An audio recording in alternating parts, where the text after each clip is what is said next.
nothing in the song. And then it isn't somehow. We were there for it.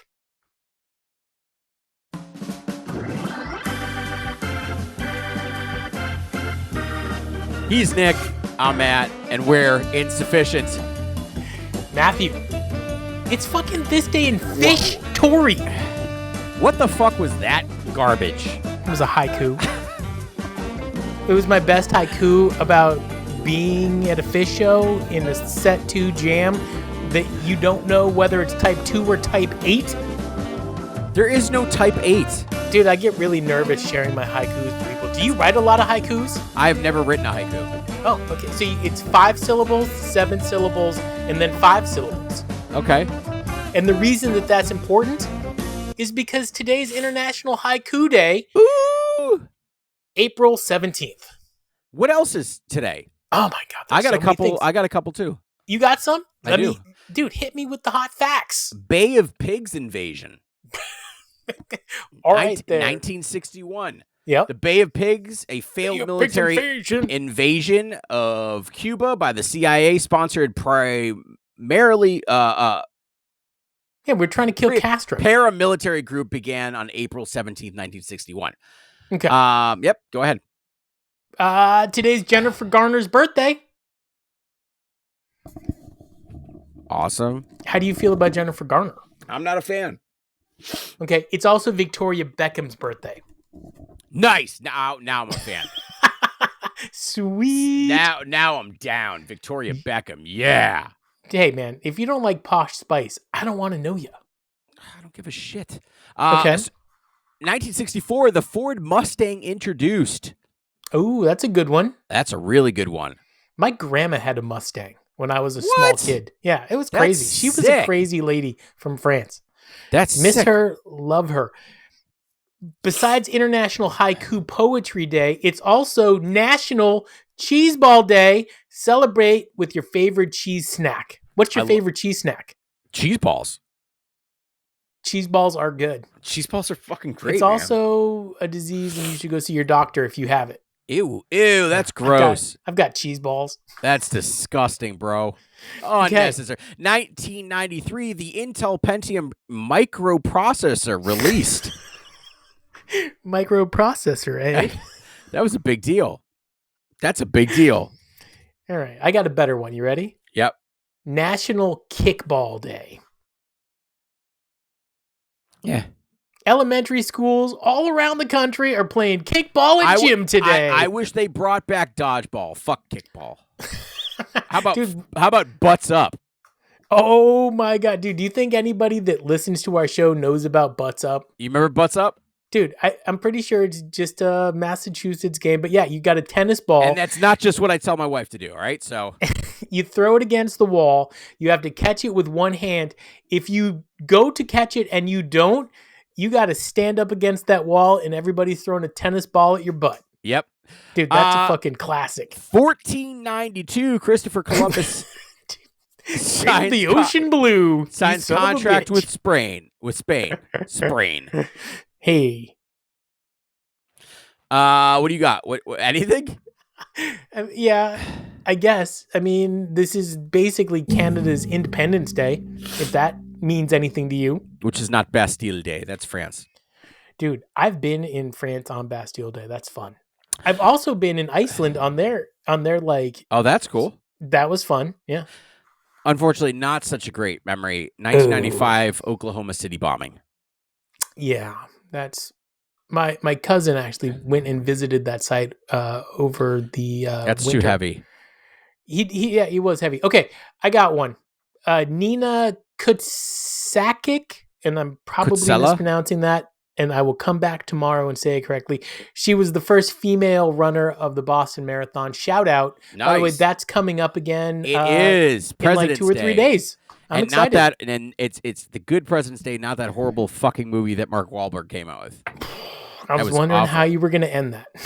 1976, the premiere of The $6 Million Man. I got a rebate. It was only 4. Well, that is the things that have been went on in our history of the world. let's move it over to Phish Tory. Okay, April 17th, 2023 at the Greek Theater in Berkeley, California. Which they're going to be very close to, even though they're not going to play it. They're going to be down the road in San Francisco, but we still thought, hey, let's do a California show. And well, yeah, because we got spring tour coming up. Spring tour. A set opener with the curtain with. Do you want to do sound check? Because it's got my favorite new Phish song on there. Sound check, Driver. Yep. Beautiful. Knuckle Bone Broth Avenue. Best Phish song ever written. God, why did you make me do that? Dude, of all the Phish songs ever written, that one, right on the nose. It's got one of the best names. Knuckle Bone Broth Avenue. Yeah. I feel like Fishman wrote that song. Definitely. Opening up with the curtain with first time played since 6/30/2019, a 117 show gap. Stunning opener. Does that make it a bust out? Yes. Okay. The curtain with bust out. Last time I heard the curtain was probably the last time they played it. I liked, I'll just take the curtain. They played it at Mohegan Sun, and on 7/24/2024, they played it fucking twice. Okay, I'm not crazy. Thank God. This has actually been weighing on me all week. They played the curtain and then the curtain with, right? Nope, they played the curtain with, and then in set 2, they also played the curtain with. So you're not crazy. That should have been the show you picked, and you didn't. I was looking at that show because this one opened up with the curtain with, and I was like, oh, let me do some research. You didn't research shit. You fucked the whole thing up. I would really appreciate it if we could take the next 45 minutes and just talk about my feelings. Is that girl? No. Yeah, it is. It fucking is. Carini, dedicated to Frenchie Tim Gazzelli? Well, the beloved if they don't, naked dude from Dick's 2022. I'm not listening. That was great. They dedicated to the naked dude. Trey gave a heartfelt nod, and the jam radiated reckless wisdom and celebration of life. Yes. Those were my notes. I'm a horrible writer. That's great. I'm going to go to the next song, which was All of These Dreams, which is All of These Dreams. Beautiful song. I love this song. You could tell when Scott enters the writing circle, and clearly he did on this song. So shout out, Scott. I like this song. Me too. Followed up with Stash. I thought it brought the energy up a little bit. It didn't really dive very deep. No. It wasn't a deep stash, and I like a deep stash. Speaking of deep stashes, did you hear any of the stashes from Trey's acoustic tour? I have not. The audience trying to clap along is positively hysterical. Do yourself a favor. They can't do it? No, because Fishman's not playing the thing, and so there's no pause, and so everybody starts clapping, and his buddy keep playing. It's amazing. Because they couldn't do it. Because there's no pause. But they still tried to clap.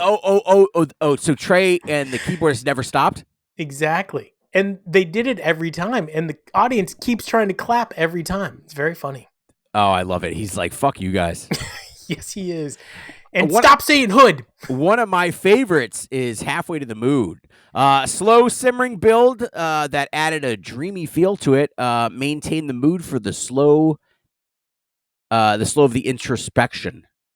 On yesterday's show, when we talked about getting everybody involved, a great way to get Paige involved early on, Trey, is Halfway to the Moon, written and sung by one of the greats. I like this song. I've always liked this song. Mull, I don't like this song. Here comes Mike. Oh, God. You like Mull, though, don't you? No, I didn't. I don't. This is one of the rare mics you don't like and I don't like, because you and I both generally like mics. That is not true. I like Mike. Some of Mike's stuff was good. Okay, so Trey listened to and took our advice here. Mock song. He had Paige and then he had Mike. Yeah. That's why set 2 is so fucking fire. Okay, keep going. Following up with Undermined. It was okay. It was all right. It wasn't the best performed Undermined. Had It more was of like misformed and misshapen. Misshapen. Yeah. Reinvented. But not mistaken. Not refined. Not refined. Unrelenting, understroked. By the way, a second song with Scott Herman on the old pen. Undermined? That's rare. Undermined? Yeah. That's another Scott guy. Good for you, Scott. I like Scott. Scott, keep bringing yourself in, man. You seem to be writing some good lyrics. Well, so I think it's him and Tom, and I think they write together without Trey, and then they send it to Trey. I don't know. I'd love to know the insides and the outsides of this. I feel like they'll never tell us. They're never gonna tell us. You ask Trey, be like, dude, like what goes on with this? And he just looks around. And he says, "I'll never tell." He's like, maybe we wrote it, maybe we didn't. Maybe it's Maybelline. And then, yeah, I think Tom will tell us. I think Tom talks about the writing process. Apparently, we're gonna see Tom behind the stage in New Hampshire. Ooh, that's gonna be cool. Yeah. We're hoping he's not whacking off in the tool shed. Yikes. Reprise is playing today. Today's the 17th. Reprise is opening like a 3 or 4 show tour. They're going to be in Nectar's up in Burlington, and they're doing a show I went to, and I kind of wish I was going. And then they're doing another show in Connecticut, and then they're going to Northampton. And then when they're in Northampton, they're doing a show that also took place at UMass that I was also at. Why don't you just reach out to these guys? You clearly love them. I kind of like watching their clips. It's funny. I really thought at the beginning of our podcast that I didn't enjoy Phish tribute bands. I do. It's fine. I don't get into it. Like I can't, it's not like the same, but. Well, it actually isn't the same. And that's, I think, why we like Reprises, because the guitarist doesn't sound anything like Trey. He doesn't try to sound like Trey. Correct. The drummer has his own chops that are very different than Fishman's chops. He can play Fishman's tunes, which is great, but his chops are different. And that's the big two that you really need. Yeah. Who cares about them? One of my buddies that I went on tour with, she does love Reprise, and so a little bit of respect. Labia Lib. Yes. Is it? I don't think she would appreciate that name. No. You got to have her on the show. I will ask. Okay, cool. You don't think she'll like the name? Labia Lib, probably not. Okay. Theme from the bottom to end set 1. Boom, boom, boom. What a graceful landing to end set 1, man. Theme from the bottom. That is. 20-minute break. I'm surprised nobody put that song as their... Remember we asked, like, what's your favorite Phish intro? Yeah. Nobody put that song. No. Nobody put The Wedge either. That kind of pissed me off. That's the song of your life, isn't it? Dude, The Wedge? Yeah. You know it. By the way, Mike is so sneaky on that intro. So it starts off, obviously, you know this, I'm not telling you anything new, but it's Fishman, and he's playing that really kind of, eccentric beat. And then Trey hits a note and slides in, right? Yeah. But on that slide, Mike joins in almost at the exact same time. So the two of them are actually creating that melody. And then Paige comes in the next, let's just pretend the word is stanza. And so you don't actually hear Mike joining as predominantly as the other 3 members. And then all of a sudden you're just rocking out and you're like, how the fuck did Mike get here? It's great. One of my favorite songs of all time. That could be the best Phish song. That really could be the best Phish song. 100%. Now, this is a weird set too. We only have 4 songs in this set. I don't know if we have enough time left in our show to finish the set list. My soul... I don't really give a fuck about this song. Yes, but it's a cover. That's all I feel like I hear from them. That's a majority of it. Yeah, okay. First time played 97. I like the song. I like the cover. I like the original. It's a Clifton somebody. I can't remember off the top of my head. So this is where shit starts taking a turn. Yes. They were like, we're going to play Tweezer, and we're going to do it for 48 minutes. What do you think about that? Like, besides just, I thought it was good. I thought the music was good. I wasn't bored, even though I did like an entire 2-mile walk with my dog. It explored the kind of dark psychedelia thing that they do, funky pockets, ambient bliss, a full range of shit, man. Okay. Did you cover every emotion from happiness to sorrow? I think Frenchie the Naked Guy would have loved it. Too bad he wasn't around. I know. But listen, dude, when they're powering through a song and they're playing it for 45 plus minutes, that takes a lot of stamina. It takes a lot of brain power. Stamina, I would say more. Yeah, well, yeah, okay. Brain power, stamina. You're using your brain, but it's also body, and that's a lot of work. And I also feel like normally I feel like Trey is the one kind of driving the bus, and then Fishman is giving Trey cues as to like when the turns are coming up. Right. I didn't feel that way through this whole song. I thought Paige and Mike both added to directional lensing of the music for the band, so that made me happy to hear. Yeah, and I thought the jam moved really nicely. Yeah. And that's how you get 45 minutes. Unlike 38-minute Ruby Waves, which went nowhere. Not the best Ruby Waves. Simple. We got a simple. I mean, we got a band.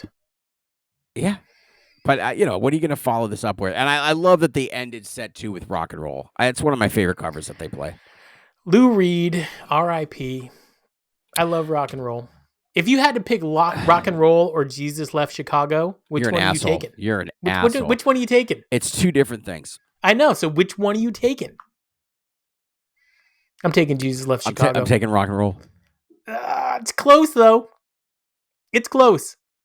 That song used to fucking launch, bro, back in the day. A rock and roll set 2. Whoa, you were in for it.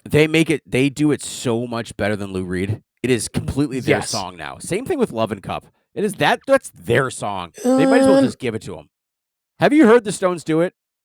Do you think, is there any chance the Stones might induct Phish? That'd be... What if it's Paul McCartney? Dude, that would be my favorite. That would be my favorite. You know what's funny? Game over. On the podcast and in real life, I tell everybody Paul McCartney won the Beatles, and he did. But the other day I was walking and I just put on a Harrison album. Man, Harrison could make a song. Harrison kind of wins the Beatles too. He could make a song. He didn't make as many as Paul or John. Love, give me sweet love, give me... Dude, nothing will pass away. Yeah. All things must pass. You know why he didn't win though? He was too bitter. Have you seen the outtakes? A bitter motherfucker of him shitting on Paul for treating him poorly. And look, I get it, George, but come on, it was Paul McCartney. Get over it, bro. He was just a little bit better than you. He's like, do you think you'll ever write with Paul again? We had that chance. Honestly, though, 20 years ago. I don't know. He might have wrote one of the best Beatles songs. Something. Well, Here Comes the Sun is one of my favorite songs of all time. Whoa. That stays out of it. Here Comes the Sun is a dumbass song. It's a great song. Something beats it. Well, yeah, okay. Okay. I'm making this show more approachable. Encore. Ah, dude, I would cry. I would literally cry. What, to hear Miss You? I would cry if I heard the song Miss You, yes. I would. Is that about his sister? I don't know what it's about. It's fucking sad. And then I will only think of that Bob Weir version, and you and I have made fun of Bob Weir till the cows come home. Wait, Bob Weir did Miss You? Dude, and nails it. Bob Weir comes out, sings Miss You, and Phish is playing, and it's some of the best music they've done, period. When did they do that? We've talked about it on the show, bruh. I don't think we ever have. I will, you know what? I'll make sure we talk about it on Friday. Okay, and then Sand. Sending off with Sand. Thank God. This show got a 4.3 rating, obviously because of the fucking tweezer. Yeah. Do you think people just see really long song and they just high rate it? Yeah, probably. Hey, I got a question. It's a hot take, actually. What's the song that instantly takes you back to high school? A Phish song? Any song, man. It does not have to be a Phish song. In fact, don't make it a Phish song. Say it again like that. I just did. What song doesn't have to be Phish automatically takes you back to high school? You didn't need to re-say it. My take was good. You don't have to use it. I'm not going to use it. I just said it. I paraphrased what you said. For me, I don't know about high school off the top of my head, but the song that always takes me back to middle school is Hysteria by Def Leppard. I remember I had just gotten like the CD. I had like a little Discman. I'm walking through the halls, and it was the first time I'd gotten that far into the album that Hysteria was on. Yeah. And nobody was there except for me for some reason. And I just remember thinking, holy shit, dude, Def Leppard would be a great band to induct. Blue Phish. Skies, Allman Brothers. Ramblin' That's Man. For you? Ramblin' Man, Blue That's Skies. Your high school thing? A little bit. Those guys were all dead before you even went to high school. I loved it though. I listen to that stuff all the time, man. Do you ever sometimes who else am I thinking of? I made a tape once, and it was a mixture of all the songs that just. I think I don't remember it. I wish I could find it, but I don't think I have that tape anymore. You know what I'd like, Matt, and I think that everybody that listens to our show would like, is if you do it, I'll do it. Put together a 10-song playlist that we just put out there in writing. And if somebody ever wants to go listen to it, bam, there you go. Hey, Nick, what's our phone number that people can leave text you messages? Son of a bitch. I don't know it off the top of my head. He's fucking tool. Hold on. I can search it, though. It starts with 802. And by the way, if anybody has been writing us, all apologies. I haven't checked in a while. 802-276-1986. That's the insufficient phone number. He's Matt. I'm Nick. This was Insufficient. Click and subscribe and maybe follow us too. We're not bad guys. Don't follow us to our car though. Follow Nick to his car. Yeah, I mean if you want to. Because guess what, Nick? They don't rape the willing.